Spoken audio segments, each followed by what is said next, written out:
Good morning, it's Lisa with Lisa Heal Yourself, and today I want to talk about physical symptoms, including pain and dizziness, fatigue when we're dealing with chronic illness.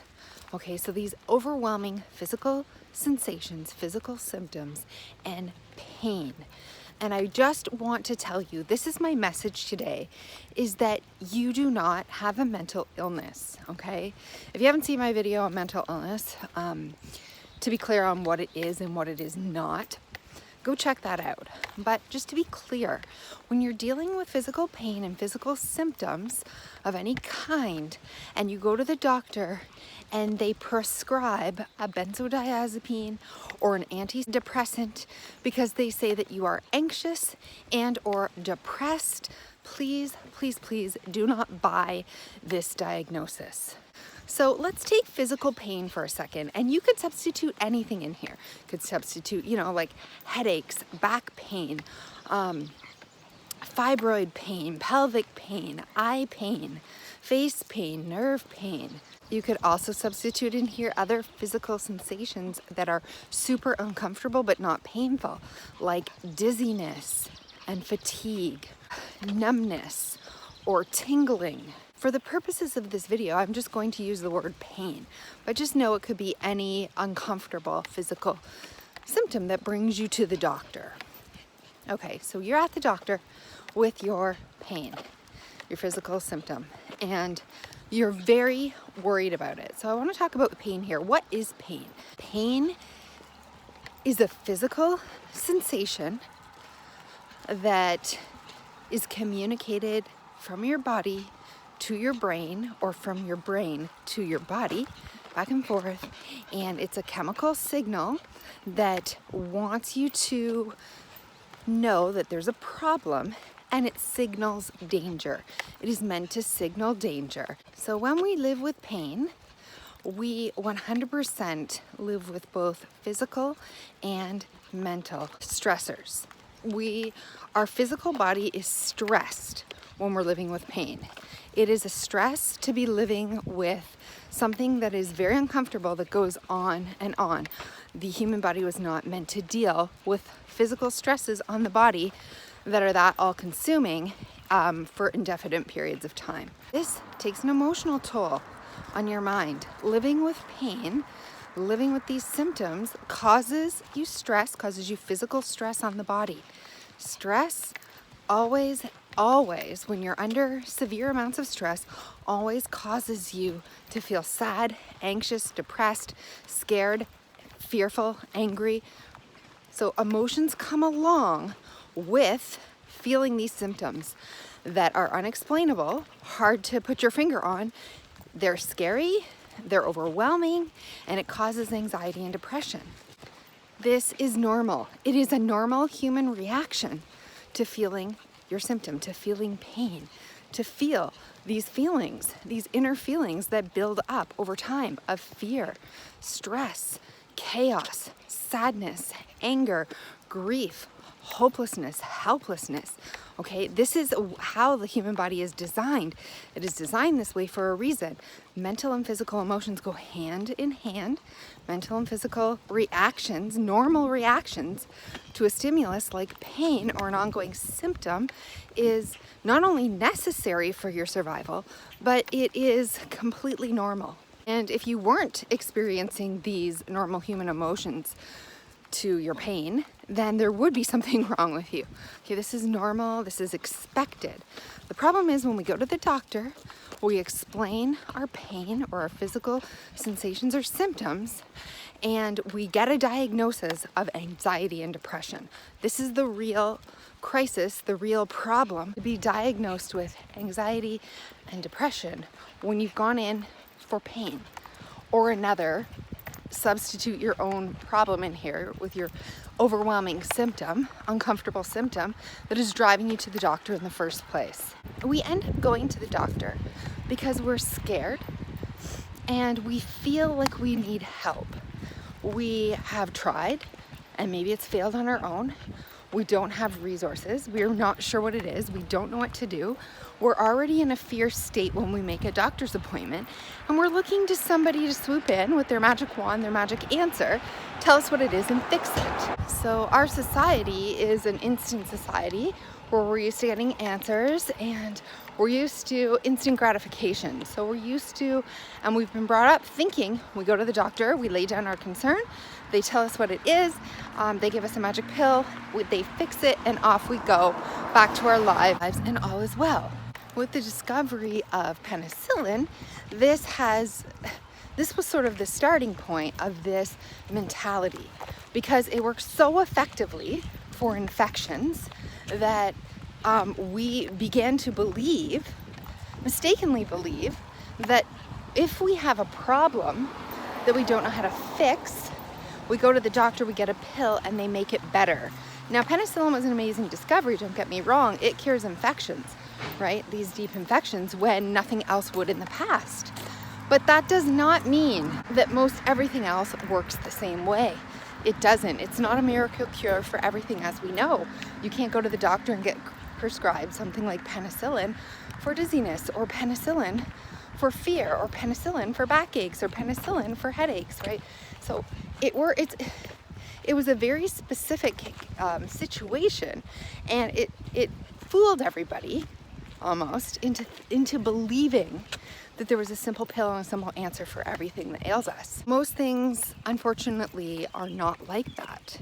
If you break a bone, it's gonna take the amount of time it takes for that bone to heal. If you bleed and cut yourself open, it's going to take the amount of time it takes for that cut to heal.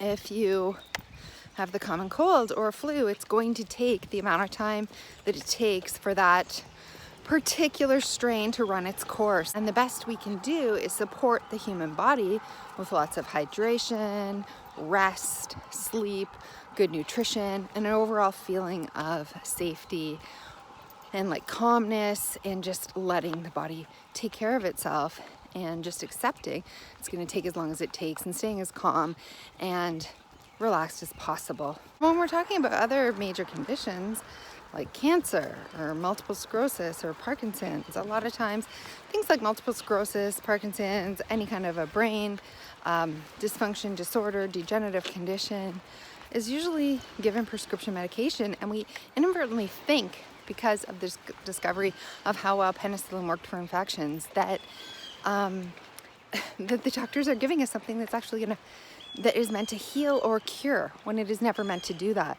It's meant to manage, it's meant to block pain signals, it's meant to block certain receptors, right?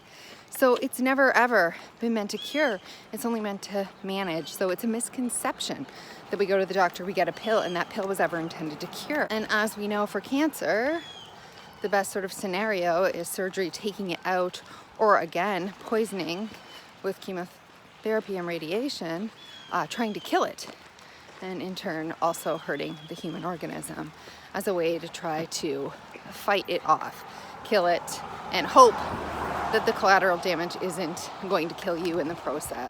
So while there are miracles with modern science, and while modern science and medication is not completely evil, there are certain benefits, and it has done wonders for certain people. I have my own personal story. I would not have 2 children if it wasn't for modern medicine and being able to do IVF and conceive through IVF therapy. But what I don't like, and what happens all too often, is when people go to the doctor, they're already stressed, overwhelmed. They've been dealing with a physical stress on their body, which is causing them, which is pain, and is causing them tension, stress, confusion, anxiety, and now they may be feeling lost, hopeless, sad, angry, that they are given this prescription or diagnosis of anxiety and depression when that is not what is happening. These are normal human reactions to the thing that is happening, which is the symptom or the pain. And I really, really want to caution you and warn you of believing or taking an antidepressant or a sleep aid or an anti-anxiety medication as a substitute for for actually understanding what's going on with your condition, because you are compounding the problem and you are making it worse. Now, this is easy for doctors to do. You go in maybe 2, 3, maybe 3 or 4 times before they prescribe this to you. The first time they're interested in your symptoms, they're looking. They maybe do some scans, they maybe collect some blood work. They don't find anything. They don't understand what's causing your symptom or your pain. They, after your second or third or maybe fourth visit, don't want to look, like they don't know anything. They might send you to a specialist who might see you once or twice, and then they don't want to look like they don't know anything. So what ultimately ends up happening is they say, well, you're coming in here all the time. You're really stressed out about this. You're anxious about this. You have an anxiety condition that you need to work on. And here's your prescription for anxiety medication. Same thing goes for depression. If you come in, you're really sad, you're overwhelmed, you just can't understand what is happening, and doctors aren't taking you seriously. You might even cry in the visit because you're overwhelmed with emotion because of what you've been living with, this difficult, stressful pain in your body that the human body is not really meant to live with or withstand for long periods of time.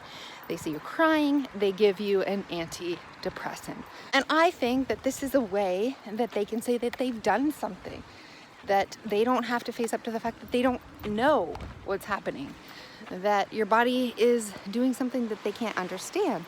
And so the easy answer is to hand out these prescription medications, which are very dangerous. They can compound the problem, and they leave you with a mess and a myriad of other symptoms and other problems that now become the very thing that you didn't have. They're creating anxiety and depression and bipolar and psychotic disorders by handing out these medications, because these are the very side effects of the medications themselves. So if this is you, if you are on a medication and you know deep in your heart that it is the problem, you're gonna have to find your way off it. Please do it in a safe way. Please do it in a slow way. It can be very life-threatening and dangerous, but staying on it is not gonna solve your problem. And unfortunately, it is making it worse. So again, I am not the person to wean you off your medications. I made a mess, a complete mess of my own, and nearly killed myself in the process. But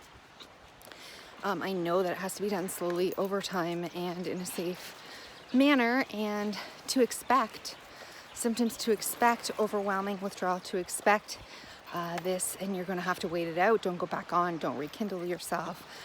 I don't really want to talk about the medication itself. Let's move on to the point of this video, which is you do not have an anxiety disorder.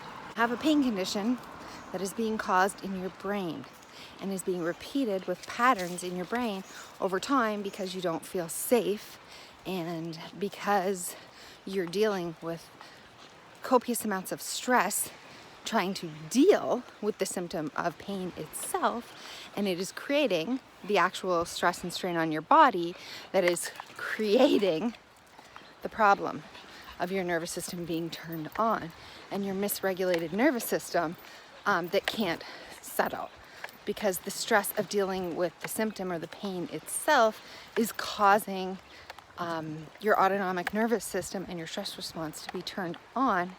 Even if you're trying to talk to yourself and use positive affirmations and try to calm your mind down, your physical body is stressed,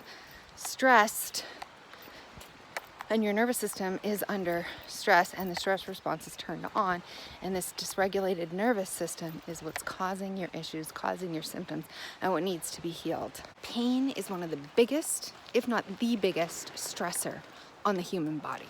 We are not meant to live in copious amounts of pain for extended periods of time. That's just not how we're built. It's put above everything. It's put above deaths in the family, divorce, moving, whatever emotional stress that you could think of. The physical stress of pain beats all of them, okay? And that amount of stress, whether it's physical or emotional, on the human body causes fear, anxiety, depression, sadness, grief, anger. It causes extreme human emotions in response to in response to the greatest stressor that the human body can have, which is pain. You are not crazy. You are not anxious. You are not depressed. You are feeling normal human. You're having a normal human emotion and reaction to something that you're going through that the doctors are not taking seriously if they hand you a prescription medication for anxiety or depression. And it's wrong, and it's dangerous, and I've said enough about it. I don't want to go on and have a doctor bashing here, because I do believe that they think that they're doing the right thing based on the training that they've been given and the direction and the standard of care that they've been given from their higher ups. But I want you to know that it's just not true. For anyone who's experienced chronic pain or chronic symptoms, you know that it robs you of your life. It robs you of everything good in your life. Sometimes it robs you to the point that you're non-functional, that you can't go outside, that you can't walk, that you can't think, that you can't talk, that you can't engage or socialize the way that you want to. It takes away your ability to work and your finances. It robs you of everything. Who wouldn't feel sad, mad, grief-stricken, heartbroken, fearful? I would be worried as a doctor if somebody came into my office with chronic pain and I asked them how they were feeling about that emotionally, and they were like, "Oh, I'm fine. Yeah, couldn't be better. Like, I feel great." It doesn't. It's just physical pain and anxiety and depression go hand in hand. And you shouldn't be prescribed a medication, and you shouldn't be looked at as if you have a mental health condition, because you're reacting to something that steals and robs so much from you that it would be strange, would be crazy if you weren't feeling all of those heavy emotional responses and reactions and emotions, including fear and depression and sadness. Well, I want to normalize this for you. I want to tell you that you're normal. You are normal. And anyone going through the same thing or going through what you are going through would feel the same emotions, would feel the same way you do. So unfortunately and fortunately, it comes down to this. You have to be the CEO of your own health. You have to be your own healer. You have to learn what it takes to heal yourself from the inside out, and no one else can do it for you. And so the sooner that you can really accept that message, that the journey is for you to take your power back and become your own health advocate, your own healer, the CEO and director of your own health. And when you do that, that's when things start to move forward. That's when you can make progress. That's when the things that you need to learn and know will come to you. And we're not just fielding and waiting for magic answers or for somebody to swoop in and help us or help, right? We're really learning and knowing in our heart that the answer is going to come from inside, and that we have to control our own ship here. You have to take the wheel. So that's my message for you today, is that no matter how soon in your journey or how late in your own journey, it really stems from you taking the wheel, taking full responsibility, and truly becoming your own healer, your own captain. Usually with a chronic condition, with chronic pain or chronic symptom, after the initial visits and the testing and whatever, and they diagnose you with whatever they diagnose you with, or they figure they can't help you in any way, it usually comes down to taking a prescription medication for the rest of your life, or taking a prescription medication, taking a pill, or being sent on the route of pain management. Going to a pain management specialist. Now, let me tell you why both of those options are so unappealing to us, right? We know that we don't want to be on this prescription medication, and part of us knows that we don't have anxiety and depression. We're anxious and depressed because we have this chronic pain in our body, and if we didn't have it, we wouldn't be like this. But the appeal to take it is much stronger than going to see a pain psychologist or a pain management specialist. And I'll tell you why. It's because the hope of the magic pill is dangled out in front of us like a carrot, right? The hope. all those commercials that we see on TV with the people running through the fields and feeling happy, that is the hope, that is the carrot dangling out in front of us. And it's not the reality, and it's never meant to cure, it's only meant to manage, but it's held out there as if it's a cure, as if when we take this, we're gonna be cured of this, we're gonna go back to how we were. It's going to vanish, much like your infection if you take penicillin. So it's the magic wand, and it's held out, and it's easy. We just close our eyes, take the prescription, take the pill, and suddenly magic happens, okay? So this is not true, okay? This is not true. So I just want to put that out there. This is not going to solve your problem, and it's not going to take away the pain that's going through your body. The reason why seeing a pain psychologist or a pain specialist or a pain management specialist is so unappealing is because it feels hard, it feels difficult, it feels like it's going to take a lot of time, effort, and money, and the word pain management implies that we have to live with this condition forever and manage it. That's the best that we can hope for.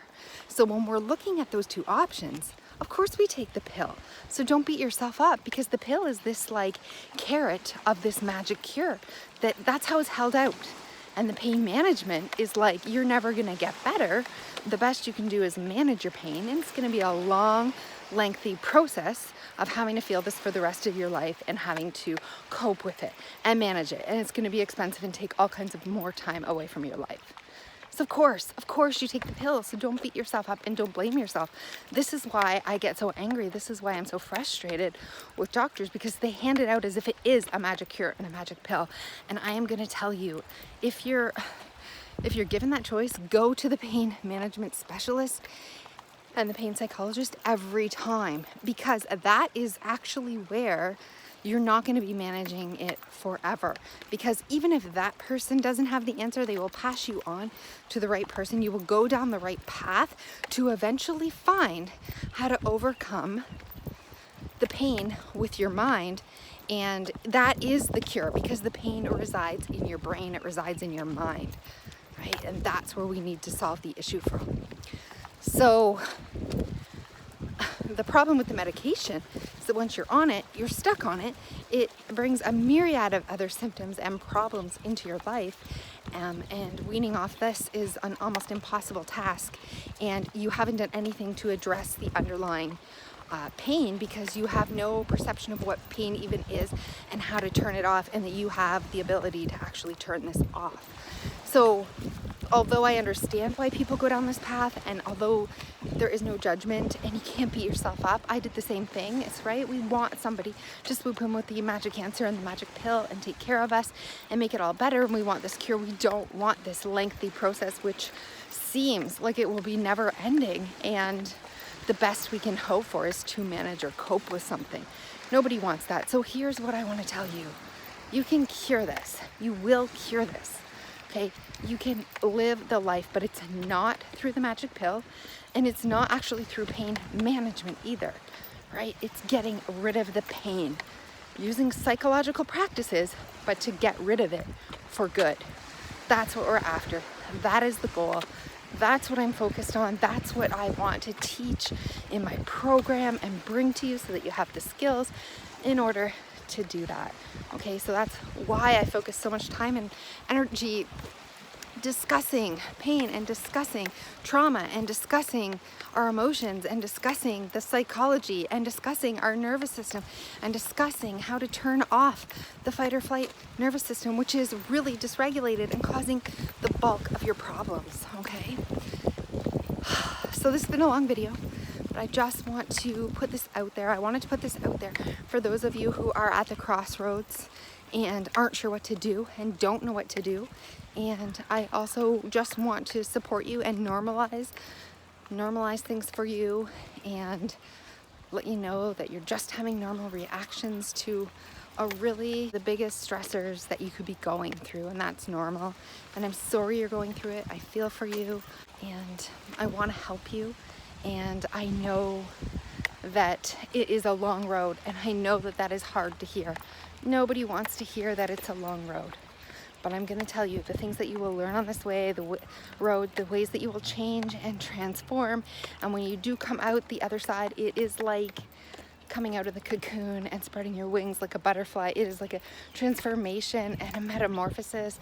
And then you have truth on your side, and you can deal with everything else in your life to come after. So I hope this video has been helpful. And if you haven't yet subscribed, please do so. And I will see you in the next video.